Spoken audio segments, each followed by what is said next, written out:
Membuat baju besi perang satu kata pada level mereka berarti melampaui batas mereka. Jika Tang Wulin dan kelompoknya tidak bersatu, ini semua akan menjadi mimpi pipa. Namun, jelas bahwa baik Wu Shiduo maupun Luo Guixing tidak menghormati Tang Wulin. Ini wajar karena dia adalah ketua kelas, posisi tersebut membuatnya menjadi target banyak perhatian dan permusuhan di kelasnya. Apakah saya benar-benar menginginkan semua ini? Tapi Tang Wulin bukanlah orang yang mundur dari tanggung jawabnya. Sekarang dia adalah presiden kelas, dia akan melakukan yang terbaik untuk memenuhi peran tersebut terlepas dari tantangannya. Dia menepuk bahu Gu Yue, menyampaikan kepadanya bahwa dia tidak membutuhkan dia untuk berbicara untuknya. Dia mendekati sisi Luo Guixing dan duduk. Kamu sangat kuat dan pandai memerintah. Tetapi Anda tidak dapat menyangkal bahwa sekarang, saya adalah ketua kelas 1, kata Tang Wulin pelan. Alis Luo Guixing melengkung. Terus, Tang Wulin tersenyum, sudut matanya berkerut. Tidak banyak. Saya hanya ingin memberitahu Anda bahwa Anda tidak memiliki kesempatan untuk mengambil posisi saya semester ini. Anda adalah orang yang cerdas, jadi Anda harus tahu perselisihan internal hanya akan membuat kita semua mundur. Bahkan jika Anda tidak menghormati saya, Anda masih harus bekerja sama dengan saya. Kami berada di grup yang sama saat ini, sebuah tim, dan kami juga anggota Dewan Kelas 1. Budidaya ibarat mendayung perahu ke hulu. Itu tidak mudah dan membutuhkan banyak usaha. Jika kita ingin melampaui rekan-rekan kita, maka kita perlu membuang dendam dan fokus pada kultivasi. Saya jamin bahwa sebagai pandai besi, saya akan memperlakukan semua orang dengan setara dan menempa dengan kemampuan terbaik saya. Aku akan bekerja keras untuk memenuhi harapan semua orang, terutama agar kita bisa berhasil membuat baju besi perang satu kata. Saya juga akan berjanji kepada Anda bahwa pada akhir semester, kita semua akan memiliki beberapa baju besi perang. Kita semua akan berada di panggung yang sama dalam hal itu. Jadi jika Anda berencana untuk merebut kursi ketua kelas dari saya, bekerjalah dengan keras. Tumbuh dan tingkatkan. Kalau begitu datang semester depan, cobalah kalahkan aku. Petik 2. Dia meninggalkan Luo Guixing sendirian untuk memikirkan kata-kata itu dan pergi ke Wu Shiduo. Karena dia memiliki sepasang telinga yang bagus dan duduk tidak terlalu jauh dari Luo Guixing, Wu Shiduo telah mendengar semua yang dikatakan Tang Wulin. Dia mengangkat kepalanya saat dia mendekat, mata tertuju padanya. Akulah yang harus disalahkan atas kekalahan pertempuran ini. Tang Wulin membalas tatapannya, kata-kata itu meninggalkan bibirnya dengan stabil dan tidak goyah. Saya tidak berkoordinasi dengan baik dengan semua orang dan meremehkan kekuatan Guru Wu. Kita mungkin bukan teman, tapi kita harus menjadi teman. Jadi, saya akan jujur kepada Anda. Saya bukan pandai besi peringkat 4. Aku sebenarnya peringkat kelima. Petik 2. Pernyataan itu membuat tulang punggungnya merinding. Melihat reaksinya, Tang Wulin tersenyum.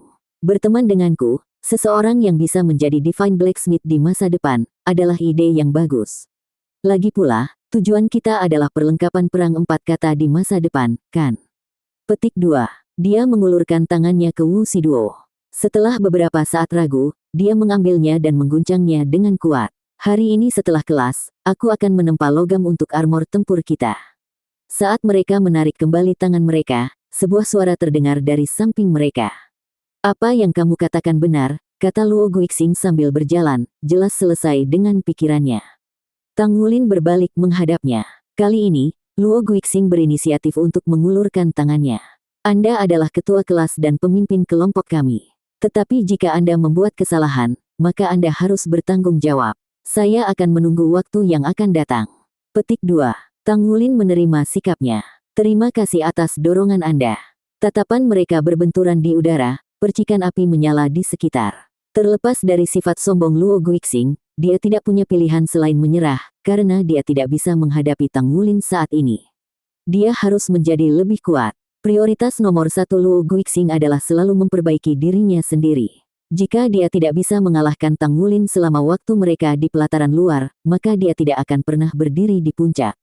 Tang Wulin, Gu Yue, dan Wu Shiduo semuanya menjadi target untuk dilampaui. Sementara itu, Tang Wulin memanggil Gu Yue ke arahnya. Dia melepaskan tangan Luo Guixing dan meletakkan wajahnya sendiri di tengah. Gu Yue menjatuhkan tangannya di atas tangannya dengan gerakan terlatih. Wu Shiduo dan Luo Guixing bertukar pandangan sebelum menambahkan tangan mereka ke atas tumpukan. Shen Yi, yang telah memperhatikan kelompok mereka sejak awal pertempuran, melengkungkan bibirnya menjadi senyuman puas saat dia menyaksikan keempatnya akhirnya mencapai solidaritas kelompok. Tantangan tidak menakutkan, tetapi tidak tahu bagaimana mengatasinya. Saya tidak ragu bahwa Tang Wulin tidak kekurangan dalam hal itu. Penilaian kakak senior benar. Dia terlahir sebagai pemimpin. Saat sisa pertempuran bergulir, kelompok Tang Wulin memperhatikan mereka dengan cermat. Kelompok segera setelah mereka juga memilih Wu Zhangkong. Setelah itu, beberapa memutuskan untuk mencoba kesempatan mereka dengan Shen Yi. Mereka semua pada akhirnya hancur. Hanya kelompok Su Yucheng dan Yang Nianxia yang bertahan lebih dari beberapa menit. Baik Wu Zhangkong dan Shen Yi memiliki 7 cincin jiwa. Sebagai Soul Sages, kekuatan jiwa yang mereka konsumsi untuk mengalahkan para siswa hanyalah setetes air di lautan. Setelah latihan dalam pertarungan kelompok ini, para siswa menyadari kekuatan kedua guru. Mereka semua tidak berdaya sebelum keduanya. Setelah kelas pertempuran, semua orang mendapatkan berbagai keuntungan dan kerugian dari pertempuran, tetapi baik Shen Yi maupun Wu Zhangkong tidak melangkah maju untuk berkomentar. Mereka hanya mengakhiri kelas untuk hari itu. Ini adalah gaya mengajar Akademi Shrek. Siswa dibiarkan merenungkan dan memahami sendiri tanpa petunjuk berlebihan dari orang lain. Apakah siswa dapat mengidentifikasi masalah dan menemukan solusi terserah mereka. Hanya mereka yang bisa berjalan di jalan ini sampai akhir yang disebut jenius sejati. Ayo kita makan siang sebelum kita membahas pembuatan armor perang. Tang Wulin telah menangkap Luo Guixing, Wu Shiduo, dan Gu Yue segera setelah kelas berakhir. Bersama-sama, mereka berempat menuju ruang makan. Perut Tang Wulin yang tak berdasar mengejutkan kedua sahabat baru mereka. Pada saat dia selesai makan, Wu Shiduo sedang menatap tumpukan piring, wajah pucat dan tegang. Bagaimana kamu bisa makan sebanyak ini? Siapa yang membesarkanmu seperti ini? Petik 2. Itu bukan urusanmu, kata Gu Yue. Duduk di samping, Luo Guixing mengalihkan pandangannya ke Tang Wulin lalu ke Gu Yue. Dan dia mendapatkan fotonya. Pada saat yang sama, Wu Shiduo memelototi Gu Yue, cukup dingin untuk membeku. Tepat ketika dia akan berbicara, Tang Wulin menyela. Ayo pergi, kami perlu menyewa kamar. Ada banyak bengkel di Asosiasi Pandai Besi, jadi mari kita sewa satu di sana dan gunakan sebagai markas kita. Petik 2. Membuat armor pertempuran jelas merupakan prioritas utama mereka saat ini, dan keempatnya pergi ke Asosiasi Pandai Besi. Tang Wulin menemukan Feng Wuyu ketika mereka sampai di sana, dengan cepat membahas tujuan kunjungan mereka. MN. Baik, aku akan memberimu kamar anak-anak. Anda anak-anak akan dikenakan biaya 1000 poin kontribusi setiap bulan, kata Feng Wuyu sambil tersenyum. Terima kasih guru. Tang Wulin pergi dengan teman-temannya, tetapi Feng Wuyu tiba-tiba meraih lengannya. Tunggu, saya akan memberi Anda 2 jam. Setelah itu, temui aku. Kami akan pergi menempah. Anda tidak punya waktu untuk disia-siakan, kan? Petik 2. Baiklah. 2 jam sudah cukup. Tang Wulin tersenyum kecut. Dia takut cahaya gila berkilauan di mata Feng Wuyu. Gurunya ini tidak dapat diprediksi hingga ekstrim. Namun, dia tidak bisa membantu tetapi ingin tahu tentang apa yang akan diajarkan Feng Wuyu kepadanya sekarang karena dia mampu mencoba pemurnian roh lagi. 2 jam lebih dari cukup waktu untuk melakukan ribuan pemurnian logam. Meskipun Tang Wulin sudah memiliki persediaan perak berat dan perak ajaib, Wu Shiduo dan Luo Guixing baru saja memilih logam mereka di Asosiasi Pandai Besi. Wu Shiduo adalah besi Stygian, logam atribut kegelapan langka dengan aura kesuraman yang mengerikan. Sifatnya aneh dan hanya sedikit yang bisa menggunakannya dengan benar. Hasilnya, itu cukup murah. Luo Guixing memilih tembaga 1000 momen, logam atribut ruang angkasa. Itu sempurna untuknya, dan tidak terlalu mahal untuk logam kelas menengah. Tang Wulin hampir tidak bisa menyembunyikan persetujuannya atas pilihan mereka. Tidak ada yang melebih-lebihkan kemampuan mereka dan memilih logam kelas atas melebihi apa yang bisa mereka gunakan.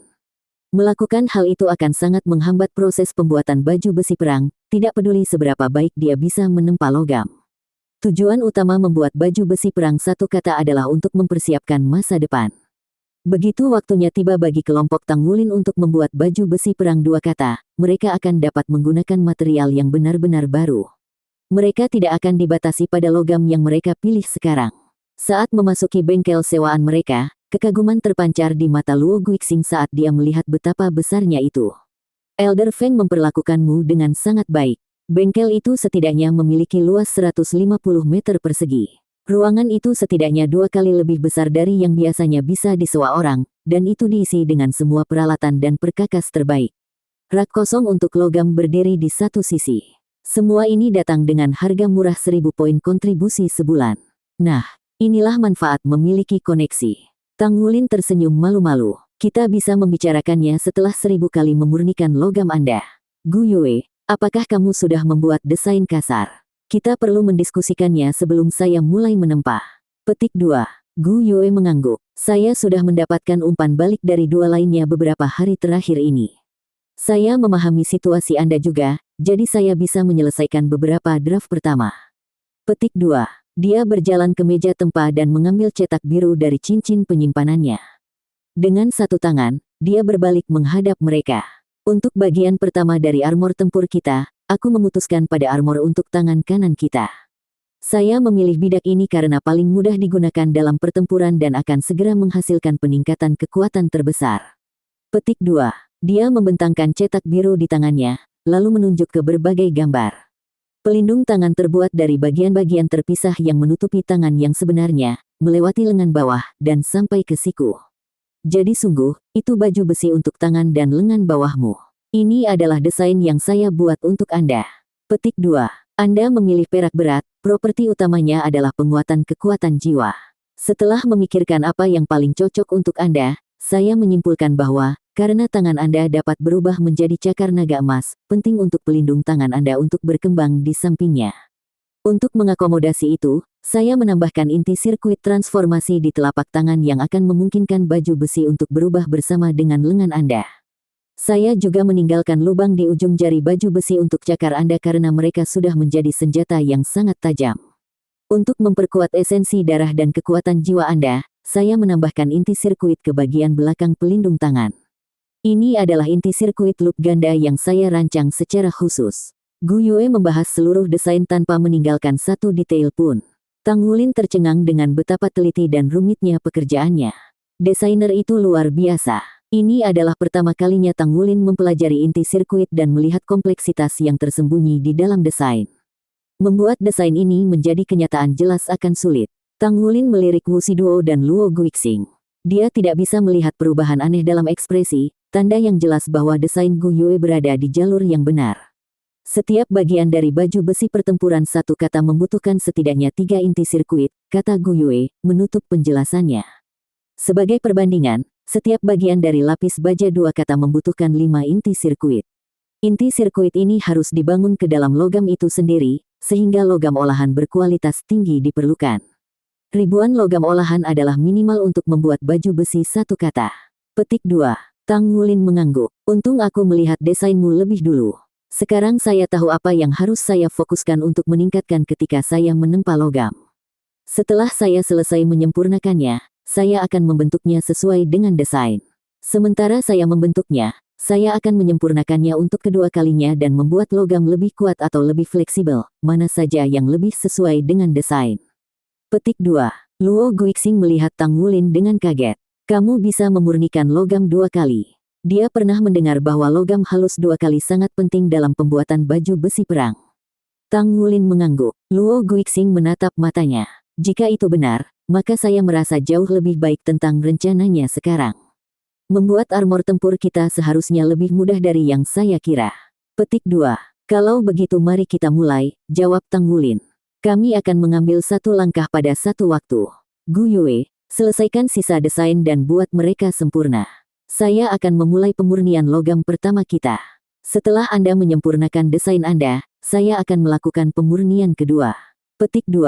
Baik, masing-masing memiliki profesi masing-masing, dan semuanya berbakat di bidangnya masing-masing.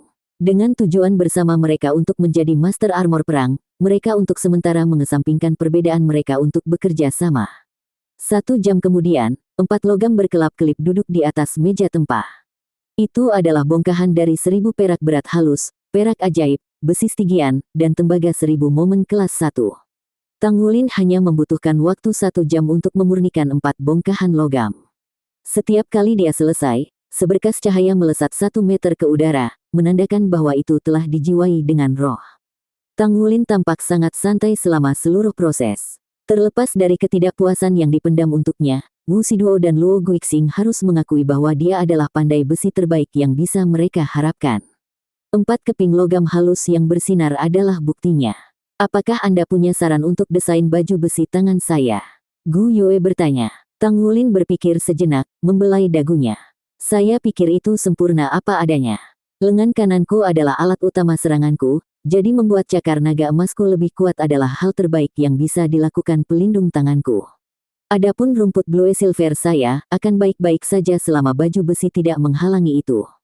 Saya percaya pada keterampilan Anda. Petik 2. Bagus, kata Gu Yue.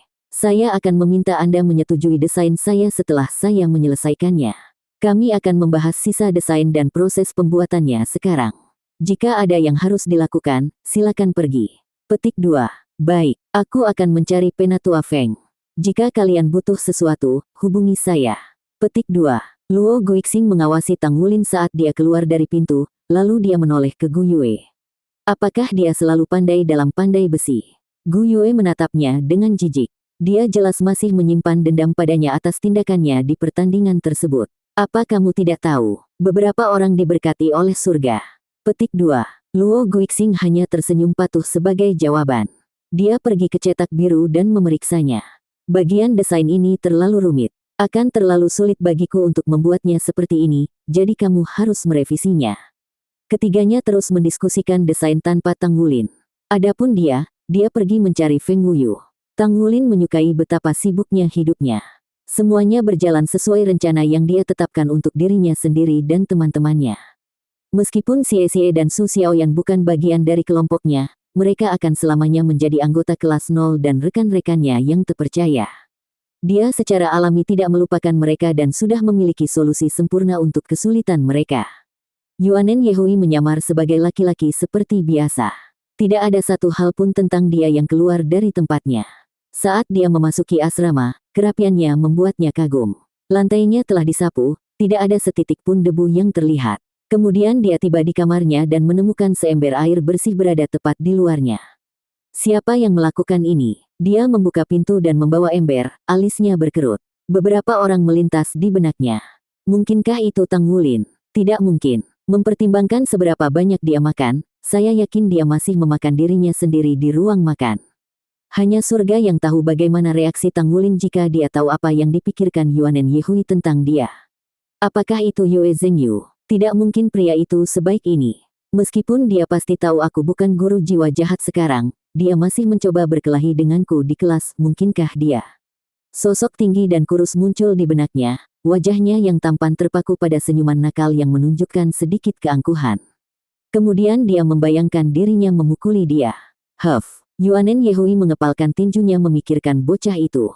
Dia mengambil ember berisi air, menginjak pintunya, membukanya, lalu membuang semua airnya, dan membanting pintunya hingga tertutup. Setelah meletakkan ember itu, dia meletakkan tangannya di pinggul. Itu tidak mengurangi sedikit pun amarahnya. Butuh waktu lama untuk menenangkannya. Sambil menghela nafas panjang, dia membuka tirai. Karena mereka tahu sekarang, tidak ada gunanya mempertahankan sandiwara ini selama di asrama. Dia berjalan ke tempat tidurnya dan melepas mantel dan wignya, memperlihatkan rambut merah gelapnya. Dia mengambil waktu sejenak untuk menggosok wajahnya yang cantik segera muncul kembali. Kemudian suara letupan keluar dari tulangnya dan dia tumbuh sedikit lebih tinggi, lekuk kewanitaannya menjadi lebih jelas. Penampilan asli saya benar-benar yang paling nyaman. Dia menyentuh pipinya, berjemur dalam perubahan, ketika tiba-tiba, rasa sakit melintas di matanya. Dia tersandung ke tempat tidurnya, tangan memegangi kepalanya saat dia terjatuh ke atasnya. Tubuhnya mulai bergerak-gerak, dan rahangnya mengepal begitu erat hingga hampir patah. Kejang melanda tubuhnya saat matanya perlahan menjadi merah. Air mata mengalir di wajahnya saat rasa takut mulai menjalar di dalam dirinya. Yang bisa dia lihat di depan matanya hanyalah lautan darah. Tidak, dia berteriak, memaksakan dirinya berdiri.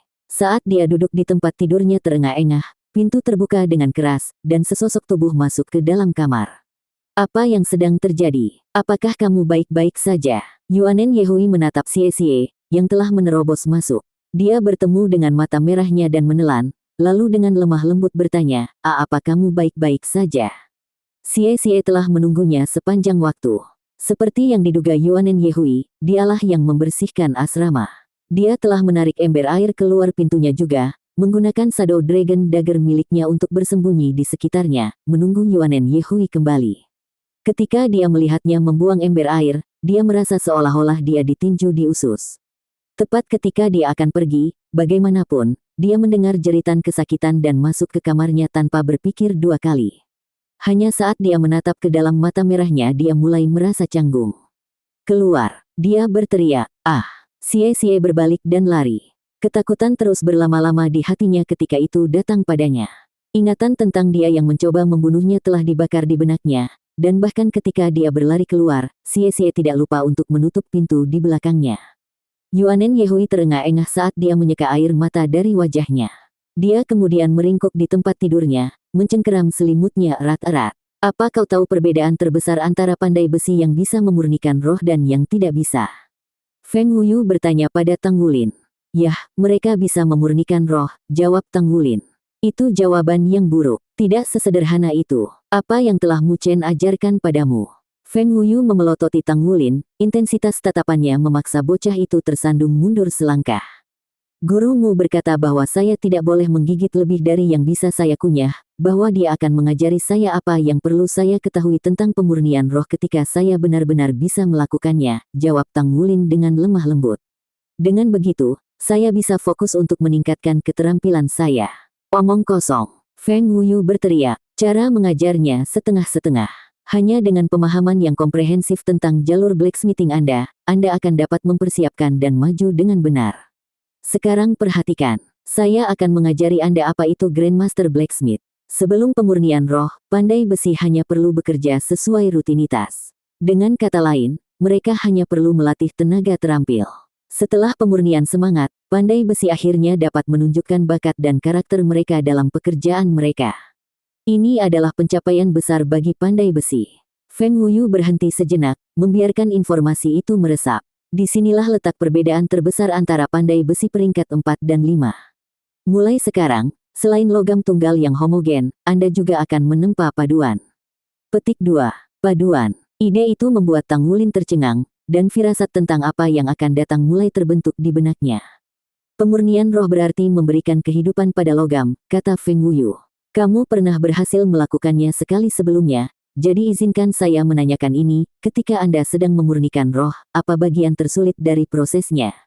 Memberikan kehidupan logam, jawab Tang Wulin seketika. Logam itu secara bertahap memperoleh kecerdasan saat ditempa, dan setelah mencapai tingkat kecerdasan tertentu, sifatnya berubah.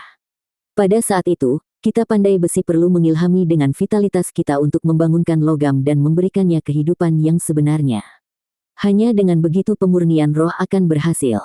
Selain itu, karena metal tidak memiliki kehidupan untuk memulai, sejauh mana kita dapat membangkitkan kecerdasannya sangat penting untuk peluang keberhasilan pemurnian roh.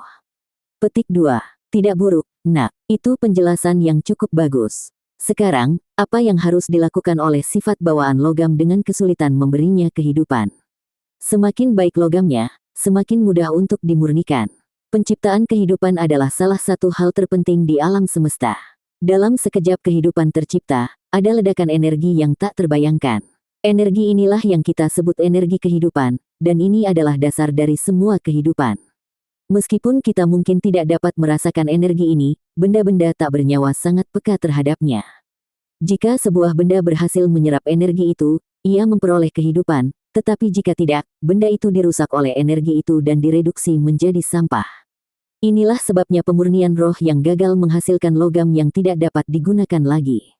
Vitalitas luar biasa Anda adalah sebagian besar alasan mengapa Anda berhasil dalam pemurnian roh pertama Anda. Kekuatan hidup Anda dituangkan ke dalam perak berat bersama dengan esensi darah Anda, memperkuatnya dan pada akhirnya memungkinkannya untuk mendapatkan kehidupan. Anda secara tidak sengaja berhasil dalam prosedur yang sangat sulit yang kami pandai besi sebut penjaga kehidupan yang baru. Tidak semua pandai besi mampu melakukan ini, dan bahkan Saint Blacksmith hanya berhasil 30% dari waktu. Jadi, setelah eksperimen yang tak terhitung jumlahnya, kami menemukan metode lain untuk meningkatkan tingkat keberhasilan pemurnian roh. Dasar dari metode tersebut adalah peningkatan kekuatan logam dan kemampuannya dalam menyerap energi kehidupan. Untuk melakukan itu, kami menempa paduan. Paduan adalah apa yang Anda pikirkan, kombinasi beberapa logam menjadi satu. Meskipun mereka melihat penggunaan ekstensif dalam Mesya, mereka berbeda dari jenis yang saya bicarakan. Paduan yang digunakan dalam Mesya dibuat hanya dengan melelehkan logam yang berbeda menjadi cairan, mencampurnya bersama-sama, memperbaiki rasio, dan membentuk produk jadi. Beberapa bahan kimia bahkan digunakan untuk membantu proses tersebut. Paduan yang saya maksud, bagaimanapun, ditempa dengan tangan dan palu saja. Pandai besi juga perlu mencampur logam dengan hati-hati dan memastikan rasionya benar, tetapi kami menggabungkannya dengan menempanya bersama, membentuk paduan yang dihasilkan secara merata untuk memperkuatnya dan menghasilkan sifat terbaiknya. Kami kemudian menyelesaikan paduan dengan pemurnian roh, dan pada tingkat yang lebih tinggi, pemurnian jiwa. Saat logam dimurnikan dengan roh, masa depan pertumbuhannya ditentukan. Mulai hari ini dan seterusnya, saya akan mengajari Anda cara menempa logam campuran. Setelah Anda bisa dengan terampil menempa 10 paduan, kita akan beralih ke pemurnian roh. Dengan cara ini, peluang sukses Anda akan lebih tinggi. Petik 2. Tang Wulin telah mendengarkan dengan sungguh-sungguh sepanjang waktu, tetapi kata-kata terakhir Feng Wuyu membuat matanya mulai berkilau karena kegembiraan. Setelah dia berhasil mencapai tingkat keberhasilan 100% dengan penyempurnaan 1000 kelas 1, Tang Wulin sebenarnya tidak tahu bagaimana maju lebih jauh. Setelah bertahun-tahun menempa, dia sangat akrab dengan berbagai macam logam, dan 1000 teknik pemurniannya telah dipoles dengan sempurna. Meskipun pemurnian roh memberikan kehidupan pada logam, hal itu tidak secara signifikan meningkatkan sifat logam tersebut. Pemurnian roh terutama dilakukan untuk memungkinkan logam-logam bergabung dengan penggunanya. Tang Wulin tahu semua ini, tetapi dia tidak tahu apa langkah selanjutnya. Meskipun dia tahu tentang pemurnian jiwa, dia tidak tahu bagaimana melakukannya atau apa yang dilakukannya. Di luar itu adalah pemurnian surgawi yang terkenal, sesuatu yang hanya dia ketahui namanya. Tang Wulin benar-benar bingung bagaimana dia harus melanjutkan, tetapi mendengar penjelasan Feng Wuyu tentang paduan itu seperti melihat pintu baru terbuka di hadapannya. Mempelajari cara menempa paduan akan memungkinkannya mencapai tingkat yang lebih tinggi sebagai pandai besi, dan dia tidak ragu bahwa armor tempur tingkat tinggi menggunakan paduan sebagai basis. Ini mungkin yang gurumu ingin bicarakan dengan saya, semuanya berbeda sekarang setelah saya mencapai peringkat kelima. Ini dunia yang benar-benar baru. Feng Wuyu terus mengajari Tang Wulin tentang paduan, cara memalsukannya, dan yang terpenting, rumusnya. Ronde percobaan dan kesalahan yang tak terhitung jumlahnya menghasilkan kreasi formula yang diturunkan dari generasi ke generasi dari guru ke murid. Setiap formula adalah warisan yang berharga. Formula paduan dikategorikan sebagai umum atau langka. Formula langka dapat dianggap sebagai rahasia yang hanya boleh diketahui oleh beberapa orang yang memiliki hak istimewa. Formula umum, di sisi lain, pada dasarnya tersedia untuk masyarakat umum. Semakin banyak logam yang digunakan untuk menempa paduan, semakin sulit untuk memalsukannya. Hal ini terjadi karena jumlah transformasi yang terjadi pada campuran bertambah dengan setiap penambahan logam. Ini membuat formula yang mengandung lebih banyak logam menjadi lebih berharga.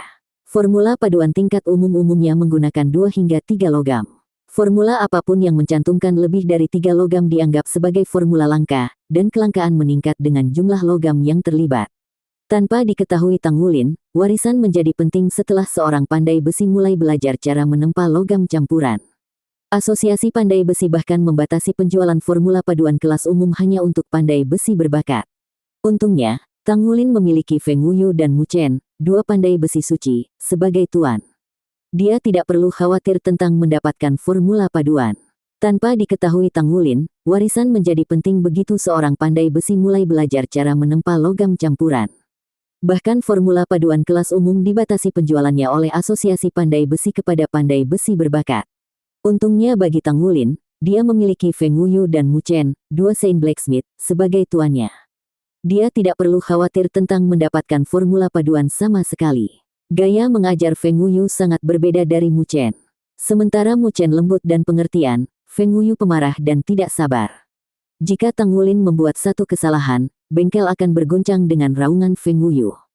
Hanya setelah 4 jam penempaan yang panjang, tubuh kokoh Tang Wulin akhirnya menyerah pada kelelahan. Guru, saya lapar, kata Tang Wulin lemah. Baiklah, makanlah. Kembalilah setelah Anda selesai. Kita masih bisa muat dalam 3 jam lagi pandai besi malam ini. Apakah menurut Anda blacksmithing itu menyenangkan dan hanya permainan? Jangan bodoh. Jika perbandingan logam campurannya sedikit saja, bahkan tidak akan memenuhi syarat untuk disebut paduan. Menggabungkan banyak logam menjadi satu merupakan proses yang lambat dan rumit. Jika rasionya mati, mereka tidak akan membentuk keseluruhan yang kohesif. Petik 2. Iya. Tang Wulin mendengarkan dengan sungguh-sungguh. Meskipun gurunya ini memiliki sifat yang sangat kejam, kritiknya selalu tepat, dan dia menjawab semua pertanyaan Tang Wulin dengan mudah. Selain itu, Tang Wulin tidak akan menyerah begitu saja pada tekanan sebanyak ini. Sekarang Feng Wuyu mengusirnya. Pergi dan makan malam. Tang Wulin berbalik dan berlari keluar pintu. Begitu dia menghilang dari pandangan, ekspresi marah Feng Wuyu berubah menjadi seringai, dan dia mulai menari di sekitar ruangan dengan gembira. Haha, aku benar-benar mendapatkan harta karun kali ini. Anak itu sangat berharga, dia benar-benar ajaib. Dia sudah menempa paduan level ini pada percobaan pertamanya. Jika dia bukan anak ajaib, dia monster.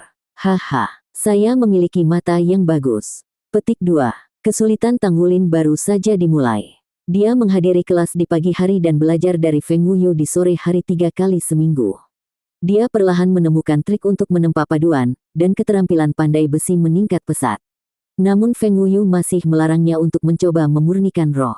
Apa? Dia mengajarimu cara menempa paduan. Mu Chen menatap Tang Wulin dengan heran.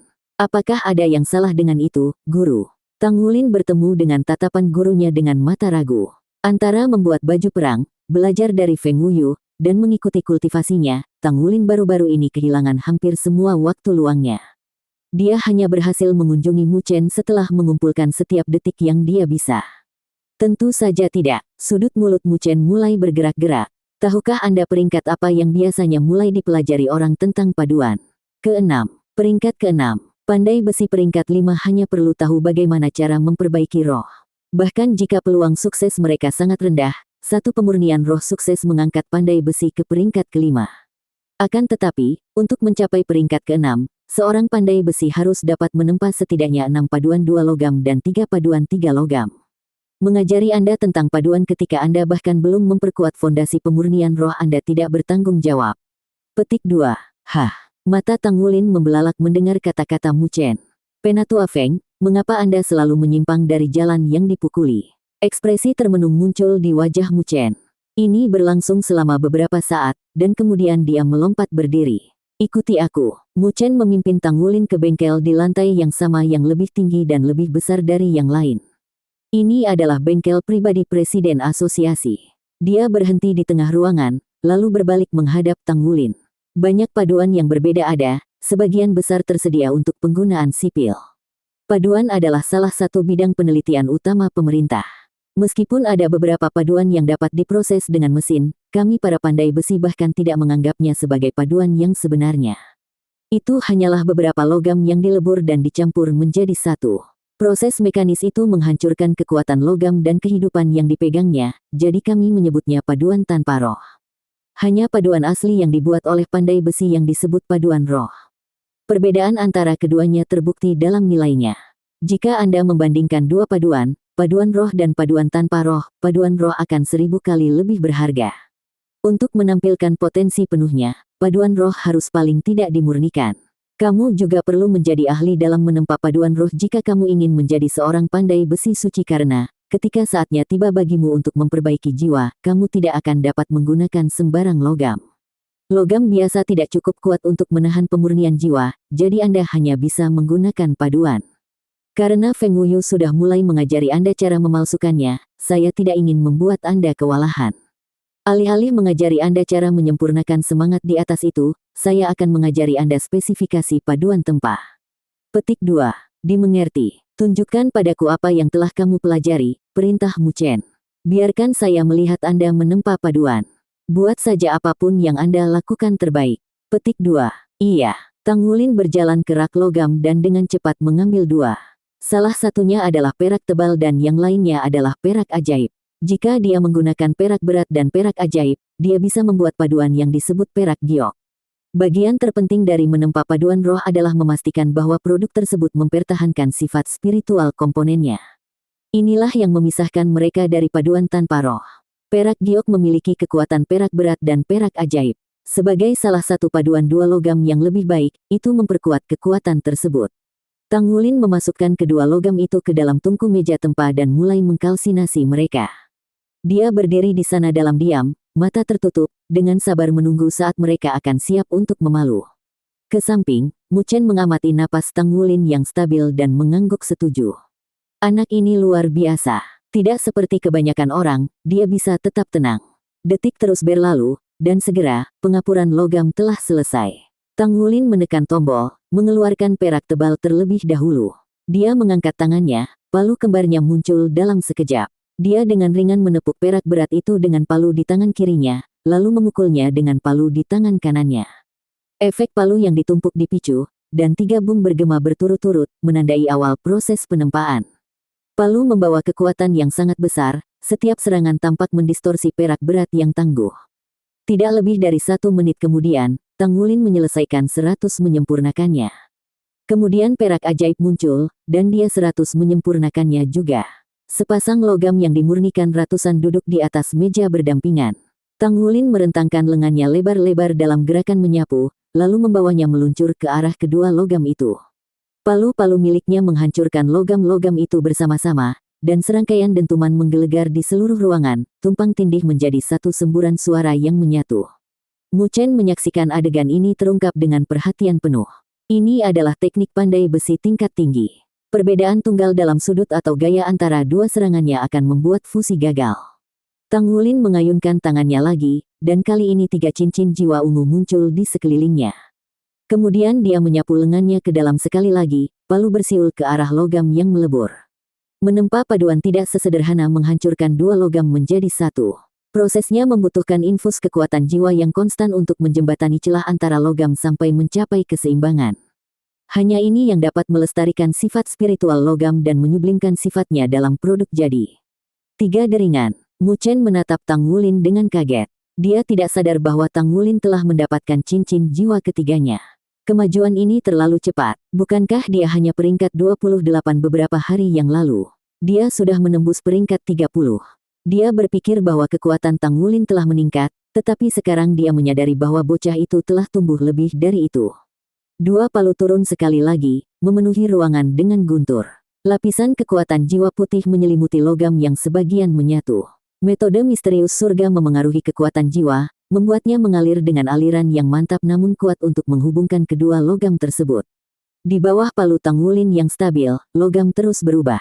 Mereka menyatu, dan garis yang menunjukkan logam mana yang mulai kabur. 1 jam kemudian, ketika kedua logam itu benar-benar bergabung menjadi satu, palu Tang Wulin meringankan dari serangan yang menabrak menjadi ketukan lembut. Dia mengetuknya dengan palu di tangan kirinya, palu di tangan kanannya dengan cepat mengikuti di ujung yang berlawanan untuk menahan logam di tempatnya. Kedua palu miliknya bergantian dengan cara ini saat mereka mengetuk logam dengan ringan, menyebabkannya perlahan mulai berputar. Tang Wulin terus mengetuk logam saat berputar, setiap pukulan lembut menambah momentumnya. Seolah-olah dia sedang menempa angin puyuh logam di atas meja.